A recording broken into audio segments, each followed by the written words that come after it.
तो सभी को नमस्कार दोस्तों। आज हमारे साथ में है विपिन, जिनकी इस बार यूपीएससी में रैंक है 316। हिंदी माध्यम से इनको प्रो प्राइज मिला है। और इस वीडियो में हम जो कवर करेंगे कि अभी 2-4 दिन एग्जाम के आपके बचे हैं, इस समय आपको क्या ध्यान में रखना है और एग्जाम के दौरान आपको किन बातों को ध्यान रखना है, कितने क्वेश्चन अटेम्प्ट लेने हैं, कैसे अपना धैर्य बनाए रखना है, उन सब चीज़ों को लेकर हम कवर करेंगे। क्योंकि विपिन का जो प्री का स्कोर है 119 स्कोर है। 119 बहुत ज़्यादा होता है। अक्सर हिंदी माध्यम के विद्यार्थी चिंतित रहते हैं कि प्री में नंबर नहीं आते हैं। विपिन आपके सामने फाइनली सिलेक्ट हो चुके हैं। तो विपिन, आपका स्वागत है। बहुत बहुत धन्यवाद भैया। बहुत दिनों से हम कोशिश कर रहे थे कि वीडियो बनाएं, लेकिन कोई बात नहीं, आज आखिर बन गया। और सबसे पहले आपको बधाई भी यार कि आपको प्रो प्राइज इस बार मिल रहा है और हिंदी माध्यम के विद्यार्थियों को भी बहुत ज़्यादा मोटिवेशन मिलेगा। हाँ, ये तो है। तो विपिन, आपका स्कोर देख रहा था, जैसे कल आपकी मार्कशीट आई है ना, तो इतना स्कोर मतलब हाँ। क्या, विशेषकर अभी हम इन बातों पे बात करेंगे कि अभी 3-4 दिन क्या करना चाहिए बच्चों को। ये आता है कि इसमें मॉक टेस्ट लगा लें या केवल रिवीजन करें, आपका क्या रणनीति थी इसमें? सबसे मुख्य चीज भैया कि जो यूपीएससी प्रीलिम्स है वो नॉलेज से अधिक वो कॉन्फिडेंस और साहस का खेल है। क्योंकि आप क्या पढ़ोगे वहां क्या आएगा ये मैटर नहीं कर रहा है। तो जितना आप कॉन्फिडेंस रखोगे, जितनी साहस के साथ आप ऑप्शन को टैकल करोगे, जैसे मैं था तो 99 टैकल किया, 100 टैकल किया पिछली बार। तो क्वेश्चन को जितनी आप साहस के साथ करोगे, क्योंकि आप 100% एक्यूरेसी के साथ क्वेश्चन नहीं कर सकते हो। तो आपको कहीं ना कहीं अगर 25 से 30 क्वेश्चन आप 100% एक्यूरेसी के साथ क्लिक कर रहे हो, तो कम से कम आपको 50 से 55 क्वेश्चन है जो आपको 50-50 पे एक्यूरेसी पे लाना पड़ेगा। तो जरूरी है कि आप साहस के साथ आप ऑप्शन को क्लिक करो। ये मत सोचो कि ये सही होगा गलत होगा। आप अपने कॉमन सेंस का यूज करो। अगर आप कॉमन सेंस का यूज करोगे तो भैया मेरे हिसाब से चांसेस बहुत ज्यादा है। और दूसरी चीज है कि यूपीएससी में क्या होता है कि शब्दों का खेल है। शब्दों का माया जाल ही यूपीएससी है। चाहे वो प्रीलिम्स हो, चाहे मेंस हो, और चाहे सीसैट हो। अगर आपने शब्दों को सीख लिया तो आप यूपीएससी के हर ऑप्शन को कहीं ना कहीं छाट लोगे, एलिमिनेट कर लोगे। जैसे मैं पेपर एनालिसिस मैंने जितनी बार किया, पीवाईक्यू को ज्यादा एनालिसिस किया आपकी नोट से, और बाकी मैंने बहुत ज्यादा एनालिसिस किया पीवाईक्यू को। तो मैंने एक चीज पाया कि यूपीएससी में नॉलेज नहीं मैटर कर रहा है। जैसे अगर यूपीएससी का कोई आंसर की आंसर देखोगे, आप विकल्प देखोगे, तो उसमें जैसे क्या होता है, लड़के पहला ऑप्शन देखे नहीं आ रहा, दूसरा ऑप्शन देखे नहीं आ रहा, तो उसको छोड़ देते हैं। परंतु जो आंसर हो तीसरे ऑप्शन के पास है। और आयोग कभी भी क्या करता है, पहले और दूसरे ऑप्शन में कोई आयोग की रिपोर्ट दे देगा, कुछ दे देगा, जबकि इतना टिपिकल बना देता है कि लड़कों को लगता है क्वेश्चन टफ है, जबकि आंसर उनके पास है ही नहीं, क्योंकि एलिमिनेट हो रहा है। यहां तक कि 2025 में भी एलिमिनेशन मेथड अगर मैं बताऊं तो 35 30 से 35 क्वेश्चन में एलिमिनेट हुआ था। तो जितना आप साहस के साथ हर ऑप्शन को टैकल करोगे, कोई भी क्वेश्चन है कभी भी उसको छोड़ के जाना नहीं है। तो हर क्वेश्चन को आप जब तक अंत तक पढ़ोगे आपको आपका आंसर मिल जाएगा। क्योंकि मैंने एक कॉमन सेंस जो एनालाइज किया है यूपीएससी का, वो चाहते हैं कि ऐसा हमें अधिकारी चाहिए जो तुरंत सिचुएशन को देखकर घबरा ना जाए, वो अंत तक कोई ना कोई सोल्यूशन निकाल लीजिए। और वही हाल ऑप्शन के साथ भी है कि ये हम्म। कितना भी बड़ा क्वेश्चन हो, कहीं ना कहीं वो क्लू छोड़ ही देता है। जैसे अगर शब्दों में वाक्यों में देखा जाए भैया, तो कभी कभी क्या होता है कि स्ट्रीम वर्ड यूज होता है कि आवश्यक ही है, या अज्ञापक उपबंध है, या मैंडेटरी ही है। तो क्या होता है, ऐसे वो एलिमिनेट करना चाह रहा है। और दूसरी चीज है, कुछ ऑप्शन ऐसे होते हैं आपको लगेगा कि जेन्युइनली ये सही होते हैं, क्योंकि वो इतना नॉर्मल चलेंगे कि आपको लगेगा बहुत अच्छा, मतलब कि कहीं आपको उसमें दुविधा नहीं रहेगी, आपको लगेगा ठीक है, ये ठीक है। क्योंकि आयोग ज्यादातर जो गेम करता है, किसी बॉडी के साथ गेम करता है, फैक्ट के साथ गेम करता है, नॉर्मल लैंग्वेज के साथ वो कभी गेम नहीं करता। कि जैसे 4 दिन बचा हुआ है, तो बच्चों के पास इतना टाइम नहीं है कि वो पढ़ सकेंगे। तो मेरा यही उनसे निवेदन रहेगा कि वो पीवाईक्यू को 1 से 2 घंटे डेली कम से कम उसकी लैंग्वेज को देखें कि आयोग की लैंग्वेज कहाँ क्लिक कर रही है। क्योंकि क्या होता है कि मार्केट से कोई टेस्ट सीरीज उठा लेंगे, तो उसको वो कर नहीं पाएंगे क्वेश्चन, तो वो डिमोटिवेट हो जाते हैं कि हमारा मुश्किल से 30 से 35 क्वेश्चन हो जा रहा है। लेकिन जब आप पीवाईक्यू को देखोगे, तो आप हर क्वेश्चन लगेगा यार बहुत आसान पेपर है। आपको लगेगा अगर पॉलिटी में वो 5वीं अनुसूची दे रहा है, तो एक ही ऑप्शन रहेगा जो अनुसूचित जनजाति क्षेत्र का रहेगा। मतलब ऑप्शन बहुत दूर दूर रहता है भैया।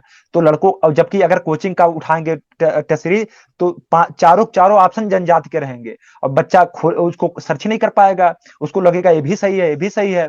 तो मेरा यही है कि आप पीवाईक्यू को देखो, क्योंकि आयोग स्पेशल नहीं चाहता बंदा, वो चाहता है जेन्युइन बंदा होना चाहिए, कि जिससे आंख कान खुले हो, जिसने क्या है अच्छे से हमें एनालाइज किया हो। क्योंकि हर व्यक्ति की एक लैंग्वेज होती है, जैसे मेरी एक लैंग्वेज है, तो मुझसे जो रेगुलर बातचीत करता है कहीं ना कहीं मेरे माइंड को पकड़ लेगा। उसी उसी हिसाब से भैया जो यूपीएससी के लैंग्वेज को रेगुलर देखता होगा, वो ऑप्शन देख के ही बता देगा आयोग कहाँ सही हो रहा है कहाँ गलत हो रहा है।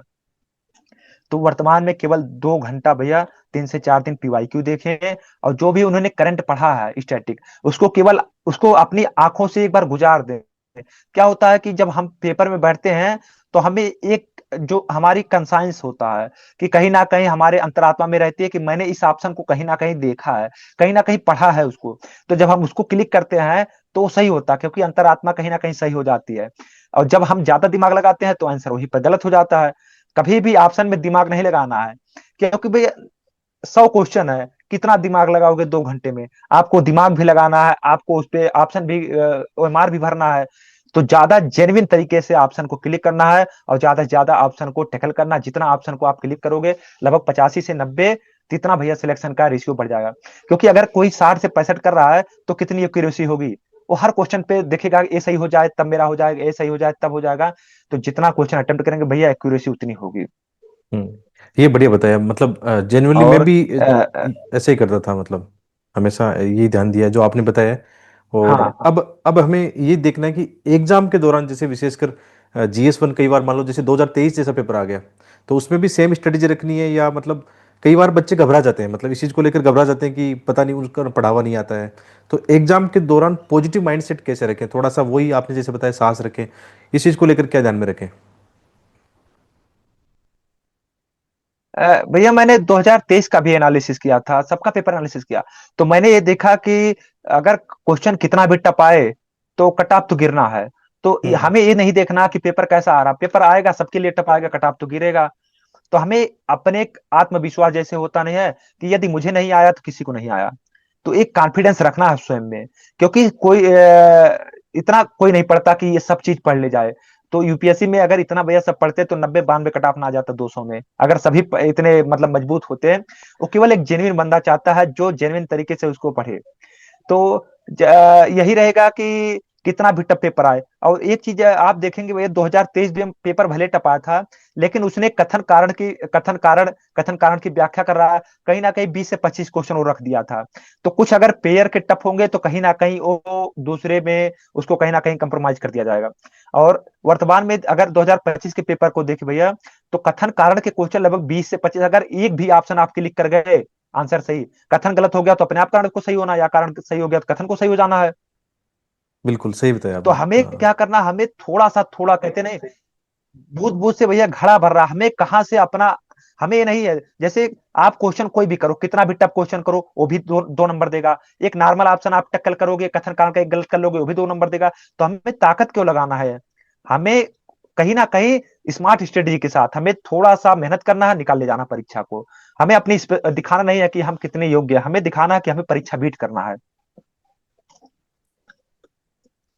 और अगर एनालाइसिस कर भैया, तो युग्म का मुश्किल से 15 से 20 क्वेश्चन आ रहा है, 15 से 20 कथन कारण की व्याख्या आ रहा है, और लगभग 20 से 25 क्वेश्चन वन लाइनर आ रहे हैं। तो भैया जैसे क्या होता है कि वो खुद पास करने का अपना एक दे देता है इसको।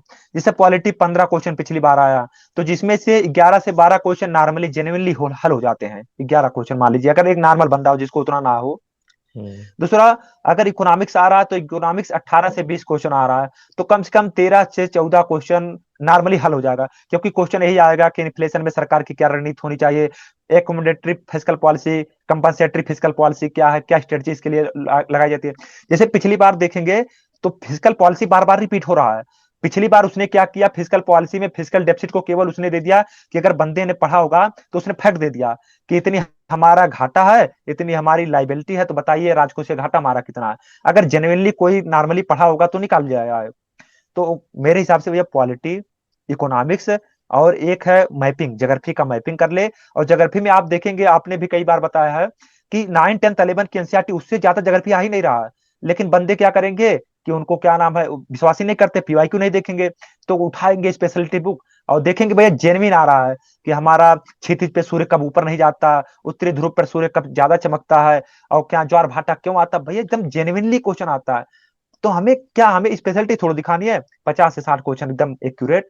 अब आईआर में देखेंगे जेन्युइन क्वेश्चन आ रहा है, आईएनएसटीसी क्या है, एशियन फैक्ट चैनल, बेसिक हमें केवल अपने पे बेसिक पढ़ना है और पूरी कॉन्फिडेंस के साथ घुसना है कि अगर हमें नहीं आया तो किसी को नहीं आया। बिल्कुल। और सीसेट को लेकर, सीसेट में भी आपका स्कोर 110 मार्क्स थे, मतलब हिंदी माध्यम के सामने चैलेंज सीसेट है, तो उसको लेकर आपकी क्या, मतलब एग्जाम के दौरान या भी क्या स्ट्रेटेजी रहती थी? भैया मैं एक चीज करता था सी साइड में कंप्रेंशन में, जैसे मैं रात को जब सोने जाता था तो मैं दो तीन जो है सेंटेंस उसके जो होते थे कंप्रेंशन प्रेसाइज, हम्म। उसको मैं डेली पढ़ता था। मैंने कभी भी किसी भी कोचिंग के टेस्ट सीरीज को कभी नहीं उठाया, क्योंकि दिक्कत क्या है कि मैं कभी नहीं चाहता था कि मैं कोचिंग की लैंग्वेज लेके आयोग में जाऊं। मैं आयोग की हम्म। लैंग्वेज लेके आयोग में जाना चाहता था ताकि मुझे पता लगे, क्योंकि भैया क्या है, कंप्रेंशन में आयोग जो है वो जेन्युइन ऑप्शन चाहता है, ना तो आइडियलिज्म की तरफ जाना चाहता है ना तो एक्सट्रीमिज्म की तरफ जाना चाहता है, वो बेसिक ऑप्शन चाहता है। आप देखेंगे, आपने भी बताया होगा पूर्व धारणा जो आता है कि लड़के कहते हैं हमारा कंपैरिजन में पूर्व धारणा गलत हो रहा है।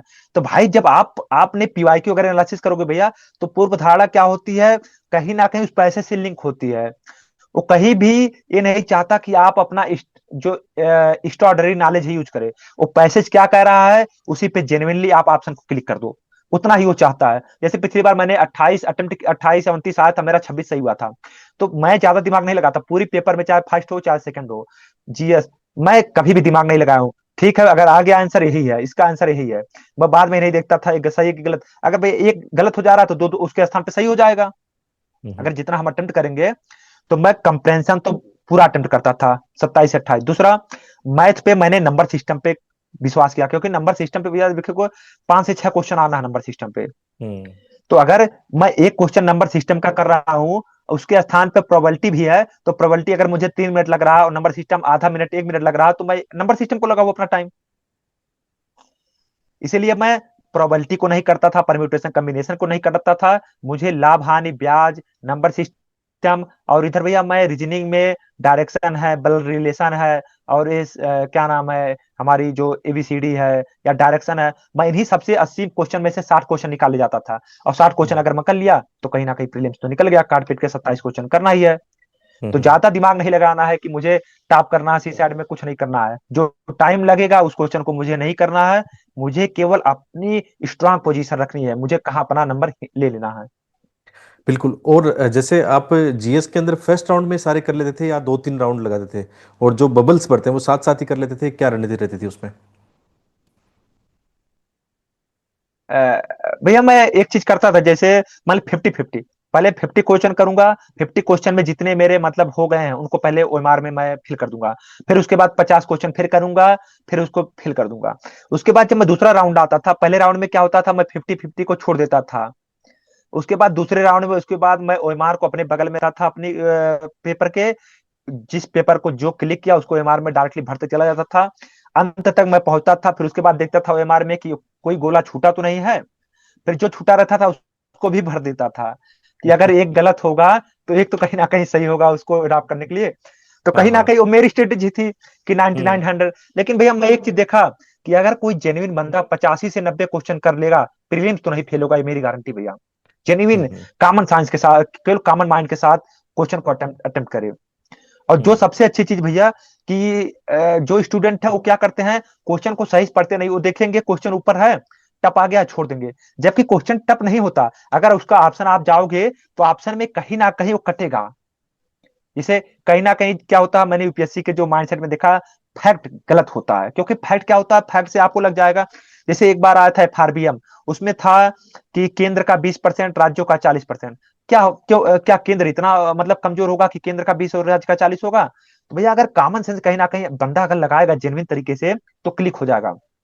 जैसे पूछा आरबीआई संविधान में कहीं ना कहीं बंद है, क्योंकि बंदा क्या है पूरी संविधान को पढ़ डाला। अगर आरबीआई का नाम नहीं सुना है, कुछ बंदों को क्या लगेगा कहीं ना कहीं रखा हुआ है। अरे नहीं रखा हुआ है, जब मैंने नहीं पढ़ा तो किसी ने नहीं पढ़ा। तीसरी हम्म। चीजें क्या होता कि कहता है कि ये परिभाषित किया गया है। हमारा संविधान ही इतना बड़ा है कि भैया सिचुएशन के हिसाब से वो नई नई सिचुएशन आते रहते हैं, तो अगर हम परिभाषित कर देंगे तो उस सीमाओं में बद्ध हो जाएगा। तो इसीलिए किसी भी चीज को जल्दी परिभाषित नहीं किया जाता, तो सीधे गलत हो जाएगा। अगर हर एक चीज को परिभाषित करेंगे तो संविधान तो और बड़ा हो जाएगा। तो केवल जेन्युइन तरीके से कॉमन माइंड के साथ भेजा अगर क्लिक करेंगे तो बहुत आसान है प्रीलिम्स। मेरे दृष्टिकोण में प्रीलिम्स आसान है। बिल्कुल। आपके आत्मविश्वास से मतलब ये झलक भी रहा है, मतलब आपकी अच्छी रैंक भी आई है, आपके प्री में स्कोर अच्छा है, और आपने जो बच्चों के लिए अभी अच्छे पॉइंट्स बताए मुझे लगता है काम आएंगे। बाकी और कोई आपके मन में हो कि बच्चों के लिए प्री के लिए कुछ बोलना हो भी तो आप बता सकते हैं। मेरा यही भैया कि जैसे इतना दिन बचा हुआ, मुश्किल से 3 से 4 दिन, कॉन्फिडेंस बनाए रखना है। कोई हम्म। भी कोचिंग की टेस्ट सीरीज या कोई भी ऐसा टेस्ट सीरीज अभी मत मारना है कि इससे कॉन्फिडेंस लूज हो जाए। कॉन्फिडेंस लूज होने वाला कोई काम नहीं करना है, पहली चीज। दूसरी चीज, तीसरी चीज, कोई भी कुछ भी कहे कि ये पढ़ लो वो पढ़ लो, कुछ नहीं पढ़ना, क्योंकि वो नहीं जानता क्या आएगा। हम्म। चौथी चीज, जो बंदे ने पढ़ा है, जो स्टूडेंट ने जो पढ़ा है, उसको रिवाइज करते रहना है, क्योंकि वो इसकी स्ट्रेंथ पोजीशन है। क्योंकि 200 में हमें 200 नहीं लाना, हमें लाना है 100। तो हमें अपनी स्ट्रेंथ पोजीशन को, अपनी जो पोजीशन है उसको मजबूती से रखना होगा। चौथी चीज क्या है, हमें बार बार रिवाइज करना है, पीवाईक्यू को देखते जाना है।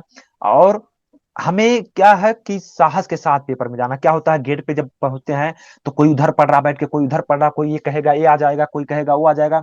अब जो स्टूडेंट है उसको लगेगा कि मैंने इसको छोड़ दिया है, लग रहा है इस बार नहीं होगा। भाई वो नहीं आएगा। जो आपने पढ़ा वो आपकी स्ट्रांग पोजीशन है, आप उसको अच्छे से क्लिक करिए और अच्छे से केवल अपने जो भी आपका नॉलेज है उसको प्रदर्शन करिए।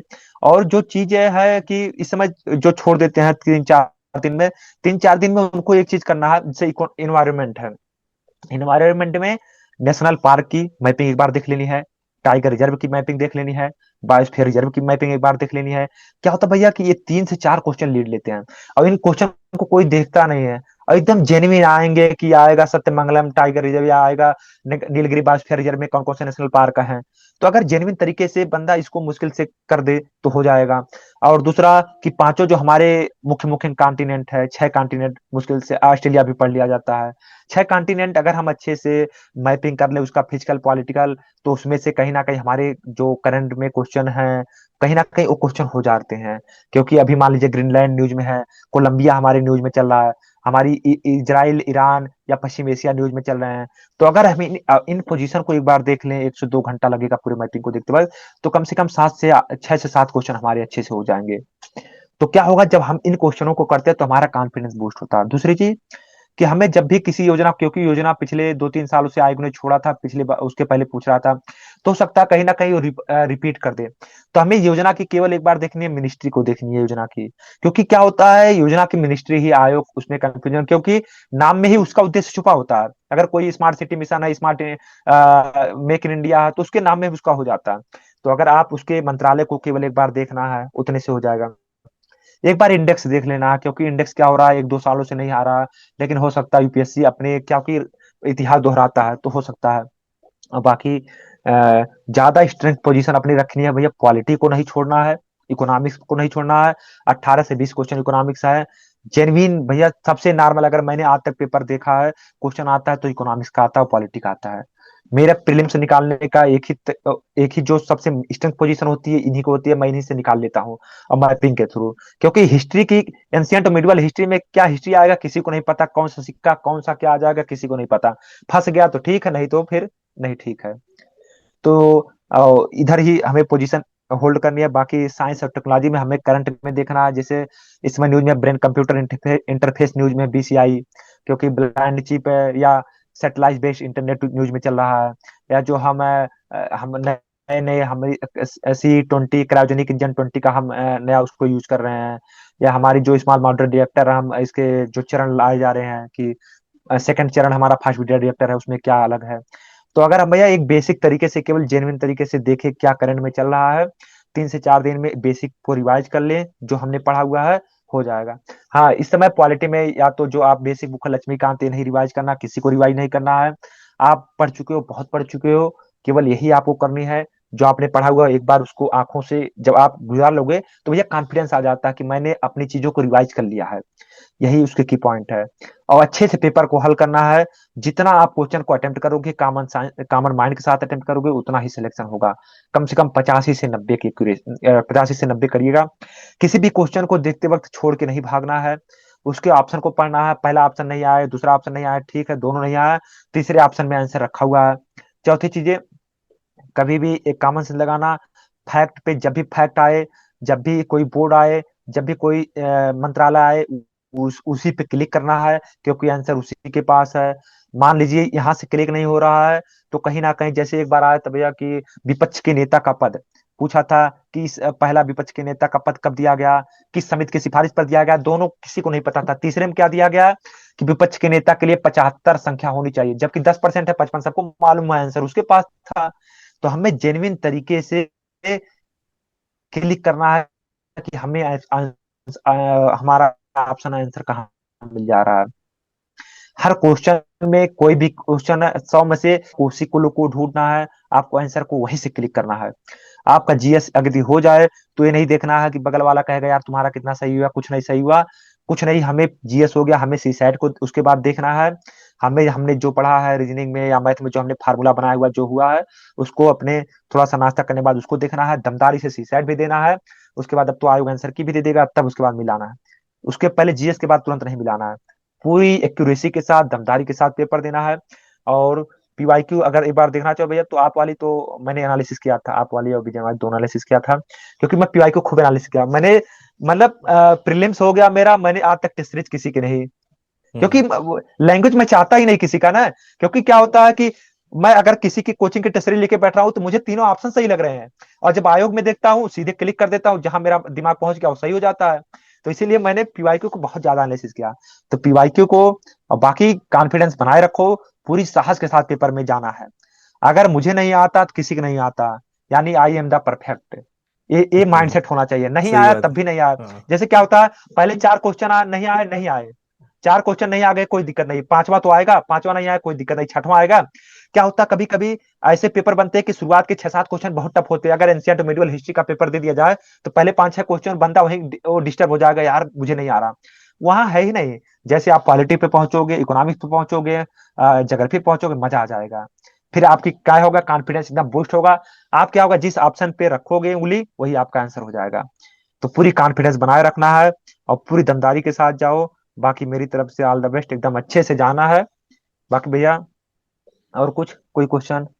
बस मतलब विपिन, काफ़ी बच्चों को काफ़ी आपने पॉजिटिव चीज़ें बताई, और आपका भी बहुत बहुत धन्यवाद, आपने समय निकाला। और मुझे खुशी है कि आप हमारे साथ बहुत पहले से जुड़े हैं, और आपका फाइनली सिलेक्शन हुआ है। बहुत खुशी है, और हमेशा डाउन टू अर्थ रहे हैं आप, हमेशा आगे बढ़ के मतलब बताते हैं। आज भी आपने बोला नहीं भैया वीडियो बनाते हैं बच्चों को कुछ गाइड करते हैं। हाँ हाँ, नहीं, मैं हिमाचल में भैया था ना, तो मुझे लगा कि मैं मतलब रोज सोच रहा हूँ कि बनाओ वीडियो, कम से कम 24 को पेपर, अगर थोड़ा सा उनको बच्चों को अगर थोड़ा हाँ। सा अलग मिल जाएगा, कि उन्होंने जो पढ़ा है वही उनका सब कुछ पावर है। उनका हाँ। कॉन्फिडेंस, कॉन्फिडेंस ही कहते नहीं, कॉन्फिडेंस सब कुछ है। आप कितना भी पढ़ लो नहीं होगा, अगर आपके पास कॉन्फिडेंस, कॉन्फिडेंस होना चाहिए। और पूरी हम्म। कॉन्फिडेंस, इसी कॉन्फिडेंस की जाना। क्योंकि मैं बहुत पहले से पढ़ा रहा हूँ, क्योंकि मैंने समाज कल्याण भी पढ़ाया, फ्री में पढ़ाया, फ्री ऑफ कास्ट। तो मेरा एक झुकाव रहा है कि मतलब, अब आप भी इस समय पढ़ा रहे हो, तो मुझे लगता है कि कहीं ना कहीं होना चाहिए कि अगर हम जो हमने सीखा है जीवन भैया, अगर हम अपने आने वाली पीढ़ियों को, अपने उन साथियों को ना दे पाए, तो उसका कोई उचित नहीं। अब हमारा जो होना था हो गया, उनको भी एक बेहतर गाइडेंस मिलना चाहिए। तो आप तो हैं ही, और बाकी मेरी भी जब भी जरूरत पड़े, तो एकदम से निसंकोच जब भी कहिएगा, हम तो हाजिर हैं। डाउन टू अर्थ एकदम तरीके से, कि एकदम बच्चों को, ताकि बच्चे उसी कहते कहते नहीं भैया कि एक हिंदी मीडियम पे एक आक्षेप लगता है कि हिंदी मीडियम नहीं कर हम्म। पा रहा कुछ। हिंदी मीडियम एक दमदारी अब निकल रही है कि हम 430, 440, 450 अब जीएस जीएस में हम क्रॉस कर रहे हैं। हम्म। तो यही दमदारी हमें हर जगह दिखानी है, ताकि हमारा जो हिंदी कहते नहीं, हिंदी भाषा, हिंदी मीडियम, वो मतलब हम्म। कभी भी अपने आप को किसी से इंफीरियर ना समझे, उसको सुपीरियर बनाए रखना है। तो आप आगे बढ़िए, तो हम सब पीछे हैं भैया, सपोर्ट करते रहेंगे भैया, कभी भी कोई, हम तो मार्गदर्शन करने के लिए हैं। बिल्कुल विपिन, धन्यवाद, और आपको भी जीवन की बहुत अच्छी शुभकामनाएं। अब आप लबास ना जाएं, और एंजॉय करें लाइफ को साथ में। बहुत, आगे अच्छे सिविल सेवक बनेंगे आप, पक्का। हम्म। हाँ, बहुत बहुत धन्यवाद भैया।